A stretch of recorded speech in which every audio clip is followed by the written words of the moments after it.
What's up, beautiful people? At any time, if you ever felt overwhelmed this year, I am about to share with you what I believe are 4 critical tools to help you stay organized and productive. Look, now is not the time for you to go deep diving into some complex, intricate system. Now's the time to simplify your life, and when you have your systems, routines, and goals in place, it is critical that you have the right tools in place to support them. So I'm going to share with you the tools that I use pretty much every day, as well as the things that are sustainable. These are things that if you're using in January, you absolutely could still be using in October. They are inexpensive, and the learning curve to use them and incorporate them is not a heavy one. Okay, so first off is something that I absolutely swear by, and that is a physical planner. Look, I know a lot of you guys are digital planner girlies, and if that works for you, then more power to you. But scientific research shows time and time again, my whole life shows time and time again, that there is something just powerful about pen to paper and just the ability to have everything captured in an analog version. So for me, it is absolutely having a planner. Now, whatever kind of planner you prefer, I've had the plum paper, I've had the Erin Condren. I use Full Focus Planner, and I will insert the information about this planner down below. If you're curious about what the layout of this planner looks like or the structure of it, definitely go check out my videos on how to plan your week and also how to plan your day and do time blocking. But I have been using the Full Focus Planner for almost 5 years. It's actually getting ready to be 5 years in January. It is a quarterly planner, so you get a new planner, you start a new planner every quarter, which I love because that just gives you the ability to have a fresh start. But like being able to turn the page physically and like the day is behind you is just very refreshing. If you do not use a paper planner and you use a digital planner, I definitely think you can still have momentum, because I know there are a lot of people that are successful with it. But if you are struggling with being organized or haven't picked up the thought of a paper planner, I would strongly encourage you to go ahead and grab one. So my next one is a little bit more complex, but I do not want you to be intimidated by it, and that is Notion. I use Notion every day, and I primarily use Notion for 2 things. Really 3. I use Notion to keep track of all my health and wellness information. So every day in the morning before I work out, after I do my prayers, I actually go into Notion. I log my weight. Yes, I'm a daily person that weighs myself. It doesn't bother me though. I don't have any complexities about that. I go in and I put what workout I did. I go in and I put, did I meditate or not? And I can just kind of see a track record of everything that I do that has to do with my physical and mental well-being. There's some other things too that I kind of check off too.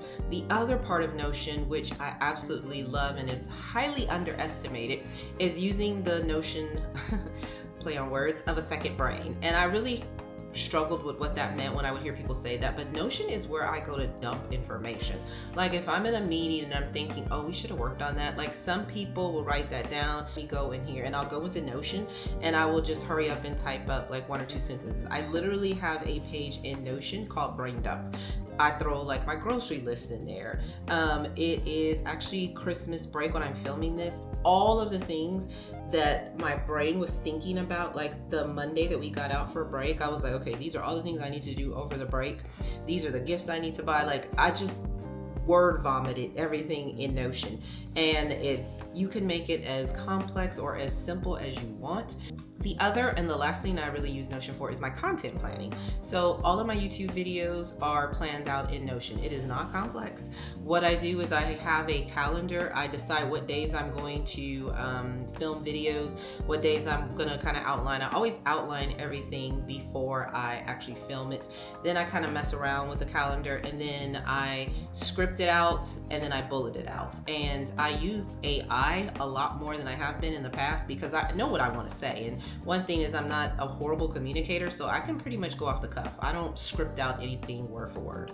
But I do like to use AI and Notion to help kind of gather my thoughts, make sure I don't miss any things. And then I actually go back and like even here, it's all kind of scripted out sitting in my lap. So it is an excellent resource for content planning, to get everything out of your brain. Like y'all, a brain dump and having some place for all those thoughts to go, whether it's paper or something digital like Notion, is very free. Like you will be surprised at how much stuff goes through your brain a day, and being able to house it someplace else and then come back and organize it later is really critical. The next one is books. books. Like, who would have thunk that in the year of our Lord 2025 that reading books. So I'm going to share with you what I believe are my favorite books absolutely for being organized. The first one, and I know you all have seen me mention this here, is the 12-week year. I love the premise of this book because I am a quarterly planner.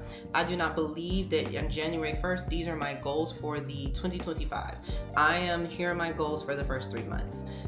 There are bigger overarching goals that you could have. Like, I remember I wanted to have 1,500 subscribers by 2025. That was a bigger goal, a yearly goal. And so that's something that I then broke down into chunks. Thanks to you, I've totally exceeded that goal. I love that. And what I love, in case you haven't read it and I don't want to spoil it for you, is the lead and the lag time. Like, that was a game changer for me. Understanding that it is much more important about what my input is and my actions are than what my goals are was just, I don't know why that was so just mind-blowing to me, but it makes sense. If I want to lose 25 pounds, it doesn't matter that I want to lose 25 pounds. What is more important is what is the input I'm doing to lose the 25 pounds, because if I'm doing the right input, I'm gonna lose the 25 pounds. That's why I talk about in my other video about setting systems and not goals, how goals are important, but goals are like an autopsy, y'all. They're after the fact. They are when it's done. And so the 12-week year was really, it's a good, easy read too. So if you do not have this, I strongly recommend this. Another one is Atomic Habits. Atomic Habits, a lot of people have read, and it's not my favorite, but the premise of going granular with my habits was also very freeing, because I realized that the simpler, the better. The easier, the more likely I was to repeat them. The less complex and the more autopilot they were, the more likely they are to happen. Like, when you are like half sleep at 5 a.m. in the morning and your habits are atomic and they're granular, then it's so much easier to be like, okay, it's 5 a.m. I'm just going through the motions of what I know to do, and the next thing you know, it's like 6 o'clock and you've already worked out in a Bible study and didn't even realize it, because you're almost like just going through the motion because you've created systems and routines that are so granular that those small actions add up to big actions. I probably should have started with this, and this is Michael Hyatt's Free to Focus. This is the absolutely holy grail of who I am as a productive person. There is no book that I would recommend more than Free to Focus. Free to Focus absolutely fundamentally changed how I operate. I love this book so much that as a leader and as an administrator who supervises teams, I think the last 3 teams I've supervised, we have read this as a book study. And it is just absolutely phenomenal the way he approaches productivity and organization. More importantly, how the premise of it is about how you can be free for your own interest, your own personal well-being, versus being free to like be a better worker or being free to be better in your career and in your business. He talks about, how about you be a better mom? How about you be a better wife, better daughter, a better son, husband? Those are things. And the actual planner that I use, which is a full focus planner, comes from Michael Hyatt. So I am a huge Michael Hyatt person. I like people that make common sense. I like people that I can read what you say and go put it into action the next day. I don't want to have to process and come up with a million things to do in order to incorporate a system. And then lastly, these are tied. As cheesy as it is, and I'll put it on the screen because I have it on Audible, the 5 a.m. Club. The 5 a.m. Club is the catalyst that got me up at 5 a.m. to actually work out and do the things that I needed to do. The book is extremely cheesy, y'all. It is like told in this fable story type of way. But if you can get past that, the 5 a.m. Club is, it makes sense why you need to get up at 5 o'clock in the morning. And I will never not be a 5 a.m. girly because that book fundamentally helps me. I already was and I wanted to be, but that book just really like reiterated why I should be. And then Jen Sincero's You're a Badass. Like, that's not a book about productivity. That's a book reminding you of, girl, like, do you not know who you are? You better get it together, because, girl, the potential, the ability to execute, the rock star that you are at the surface, she is there, and Jen really pulls it out you. I love listening to her read the book on Audible. I have the hard copy book somewhere, but I love the Audible version of it. A timer, not on your phone. I actually have a YouTube short about this. I mentioned this in several videos, so those of you that watch me, this is not going to come as a surprise. There is something about the simplicity of having this old school digital timer. The reason that I like this instead of my phone is, if I set a timer on my phone, I may pick my phone up to see, okay, how much more time did I have left? I cannot tell you how many times I've done that, and then the next thing I know, I'm like researching something on YouTube or TikTok, or I'll pick up my phone and I'm ordering like laundry detergent from Amazon. Like, I'd like to tell you, as organized as I am, that I just have that unsustainable willpower to not start going down the rabbit hole of other things, but oftentimes I do not. Especially if you're like me, your mind is often racing a million places a minute, and so having this is just very simple. What I like about this more than anything, other than obviously not grabbing my phone, is that a lot of times we say we don't have time. Well, I don't have time to read. I don't have time to sit down and plan tomorrow's day. I don't have time to map out that outline. I would argue that using this planner will force you to have some time for it. Y'all, if you spend 5 minutes reading, that is a million times better than spending no minutes reading. All right, and my last one is my Oura ring, y'all, and this is an absolute first world splurge that you do not need. And I'm gonna be honest with you, I would have probably never purchased this if I wouldn't have been able to use my flexible spending account, because I had a whole bunch of money in my FSA because I was gonna get Invisalign until the people told me I couldn't get it because the way my teeth were. So I'm just gonna go to my grave with crooked teeth. But anyway, so I ended up having to use it for something, and I was researching. If you have an Apple Watch, it does some of the same premise, but Oura just gets way deeper into tracking your sleep. It is amazing, y'all.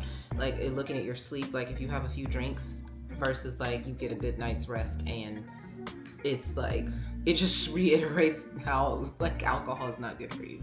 But I love to wake up in the morning, and this actually, one of the things I do measure in my Notion is how much sleep I get. And so the Oura tells you how much sleep, the quality of your sleep. It tells you when you're starting to get sick.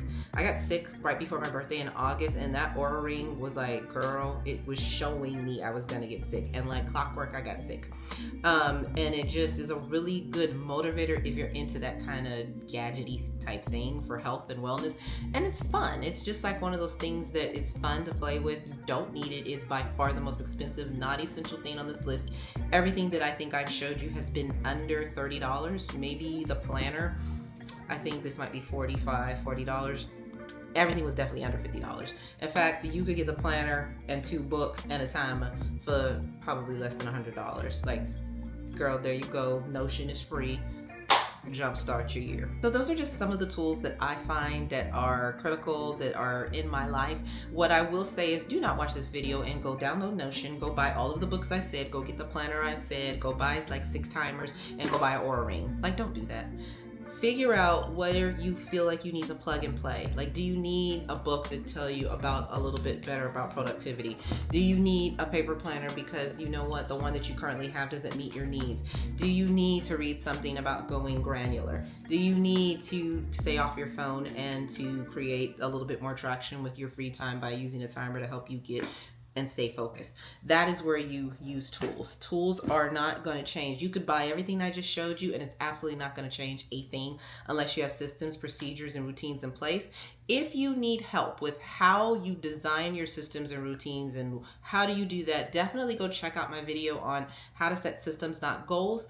And if you know how to set systems and goals, but you struggle with execution, definitely go check out my video on how not to procrastinate when you know how to plan. There is a wealth of videos on this channel that can help you get started to stay organized and meet your goals. So as always, I am curious as to what is your favorite tool that you may be using in your own life that I don't know about. I would love to hear about. Or do you use some of these tools as well? Don't forget to like, comment, and subscribe, and I will see you in the next video.